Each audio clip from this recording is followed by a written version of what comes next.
जय हिंद प्यारे साथियों, बहुत बहुत स्वागत करता हूं आप लोगों को अपने चैनल वैकेंसी पॉइंट पर। दोस्तों, डेली आप लोगों के लिए मैं एक प्रीवियस ईयर क्वेश्चन पेपर में लेकर हाजिर होता हूं। तो आप लोग मेरे चैनल से जुड़े हैं तो आप लोगों को डेली एक आपकी वैकेंसी का प्रीवियस ईयर क्वेश्चन पेपर देखने को मिलेगा। फिलहाल अभी मैं जिक्र करने वाला हूँ जीके के क्वेश्चन का, जो कि बहुत ही ज़्यादा इंपॉर्टेंट है। आप लोग वीडियो के अंत तक बने रहें ताकि आपको इस जीके के क्वेश्चन का सही आपको एनालिसिस मिल सके। आइए आज का पहला क्वेश्चन देखेंगे। निम्नलिखित में से किस सागर में लवणता सबसे अधिक पाई जाती है? तो कौन सा सागर है? कैस्पियन सागर, भूमध्य सागर, लाल सागर या फिर मृत सागर?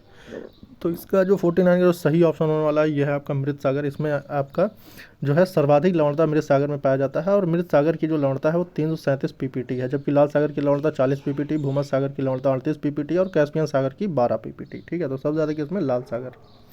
निम्नलिखित में से कौन सा देश हीरा का सबसे बड़ा उत्पादक देश है? तो जहाँ पर सबसे ज़्यादा हीरा उत्पादन होता है वो कौन सा देश है? तो आपको बता दें कि भारतीय खान ब्यूरो द्वारा प्रकाशित इंडियन मिनरल ईयर बुक के अनुसार इसमें जो दिए गए हैं उनकी स्थिति कुछ इस तरह की। सबसे ज़्यादा जो है रूस में है। ठीक है, रूस के बाद बोत्सवाना में है, मतलब पहला रूस, दूसरा बोत्सवाना और तीसरा आपका ऑस्ट्रेलिया और चौथा आपका वेनेजुएला। ठीक है, तो सबसे ज़्यादा रूस है। 51 का देखेंगे। 51 में क्या करा? संयुक्त राज्य अमेरिका के दक्षिण कैलिफोर्निया में स्थित मृतक घाटी यानी डेथ वैली निम्नलिखित में से किसका उदाहरण है?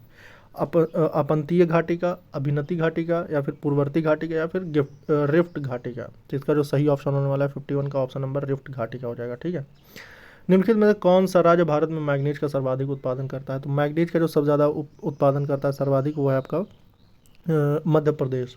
ठीक है, मध्य प्रदेश है सबसे ज़्यादा। उसके बाद आपको बता दें कि मध्य प्रदेश में मैग्नीज का देश में कुल उत्पादन का 27% होता है, और उसके बाद होता है महाराष्ट्र में, उसके बाद होता है उड़ीसा में, उसके बाद होता है कर्नाटक में। ठीक है, निम्नलिखित में से कहाँ विश्व का सबसे बड़ा प्रमाणित तेल भंडार स्थित है? सबसे बड़ा तेल भंडार जो है वो वेनेजुएला में स्थित है।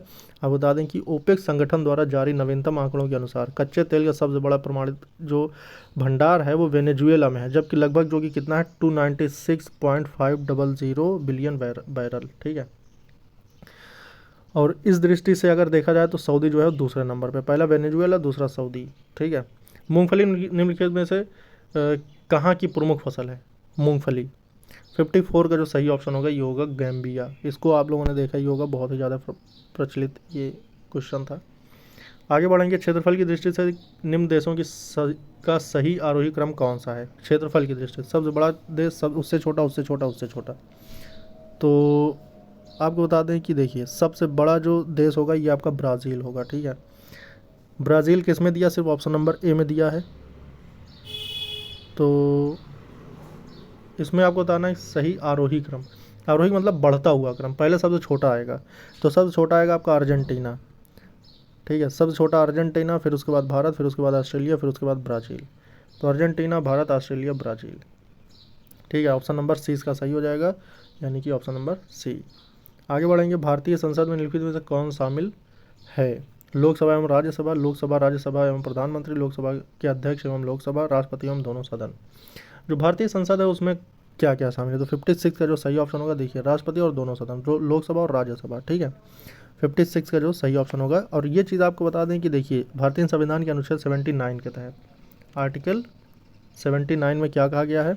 संसद जो है राष्ट्रपति और दोनों सदनों यानी लोकसभा और राज्यसभा से मिलकर बनती है। कौन? भारतीय संसद। ठीक है, लोकसभा और राज्यसभा की संयुक्त बैठक द्वारा लोकसभा और राज्यसभा की संयुक्त बैठक किसके द्वारा आहूत की जाती है? अगर संयुक्त बैठक बुलानी है तो इसके लिए राष्ट्रपति ही उत्तरदायी है।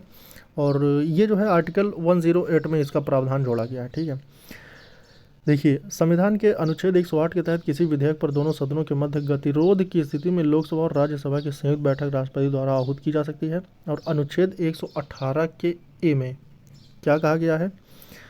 दोनों सदनों की संयुक्त बैठक की अध्यक्षता लोकसभा अध्यक्ष द्वारा की जाती है। जो लोकसभा का अध्यक्ष होगा उसी के द्वारा दोनों सदनों के उसका किया जाएगा अध्यक्षता। ठीक है, धन विधेयक कहाँ पुनः स्थापित किया जाता है?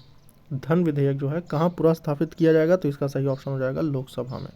ठीक है, तो इसका जो प्रावधान दिया गया है 109 का 1 दिया गया है। इसमें क्या कहा गया है कि धन विधेयक राज्यसभा के में पुनर्स्थापित नहीं किया जा सकता, इसके लिए केवल सिर्फ लोकसभा में ही इसे पुनर्स्थापित किया जा सकता है। ठीक, भारत के निम्नलिखित राष्ट्रपतियों में से कौन ट्रेड यूनियन आंदोलन से संबंध रहा है?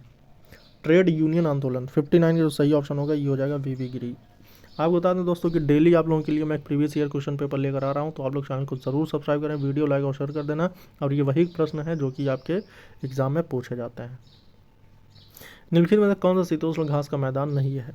तो शीतोष्ण घास की अगर बात करेंगे तो देखिए, शीतोष्ण कटिबंधीय घास के मैदान का विस्तार शीतोष्ण कटिबंधीय जलवायु वाले क्षेत्रों में होता है। इसके प्रमुख उदाहरण है पेरीज, पंपाज, वेल्ड, डाउन्स और स्टेपीज। सवाना उष्ण कटिबंधीय घास के मैदान के का उदाहरण है। ठीक है, तो सवाना है यानी ऑप्शन नंबर डी। ये जो है आपका ये शीतोष्ण घास का मैदान है। बाकी इसके अलावा जो और दिए हुए हैं ये किसके हैं? ये आपके शीतोष्ण कटिबंधीय घास के मैदान है। ठीक है, किस सदन के सदस्यों द्वारा बहुमत से अविश्वास प्रस्ताव पारित होने पर मंत्रिपरिषद को त्यागपत्र देना पड़ेगा? तो किस सदन के सदस्यों द्वारा?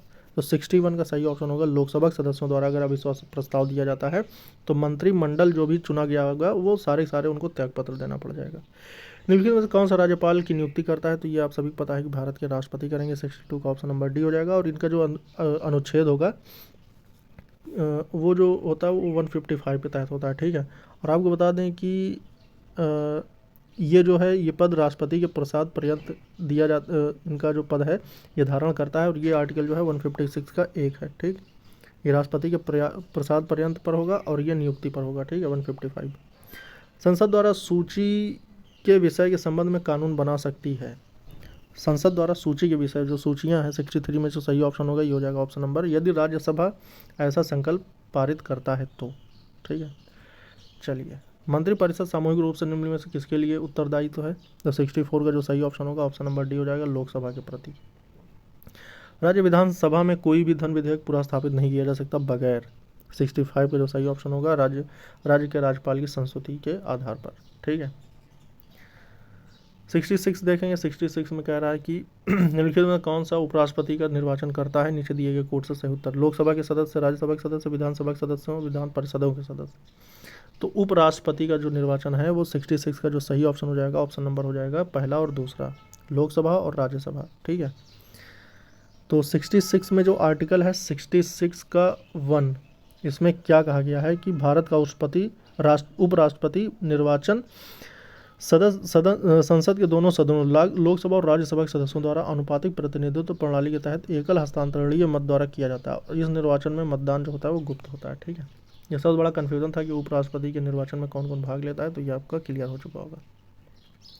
निम्नलिखित में कौन सा योजना आयोग तथा राज्य सरकारों के बीच समन्वयकर्ता का कार्य करता है? तो 67 का जो सही ऑप्शन होगा ये हो जाएगा राष्ट्रीय विकास परिषद। ठीक, 68 देखेंगे। 68 कह रहा है निम्नलिखित में से किसके द्वारा भारत के नियंत्रक एवं महालेखा परीक्षक के पद का सृजन किया गया था? तो ये 68 का जो सही ऑप्शन होगा ये हो जाएगा ऑप्शन नंबर 20 संविधान द्वारा। और जो भारत के नियंत्रक एवं महालेखा परीक्षक होते हैं इनके लिए जो आर्टिकल है ये आपका 142, ये 148, ये चीज़ आपको पता होगी। और जिसकी नियुक्ति जो है ये राष्ट्रपति करता है। ठीक है, तो आज की वीडियो में बस इतने ही क्वेश्चंस थे। आपको मैं बता दूं कि ये आपके 25 क्वेश्चन 25 में 25 थे। आपका जीके हो गया। अब इसके बाद मैं आपके लिए लेकर आऊँगा मैथ्स, उसके बाद हिंदी, उसके बाद रीजनिंग। तो हर तरह की क्लासेस के लिए आप लोग चैनल को ज़रूर सब्सक्राइब कर लें। इस वीडियो में इतना ही दोस्तों, जय हिंद।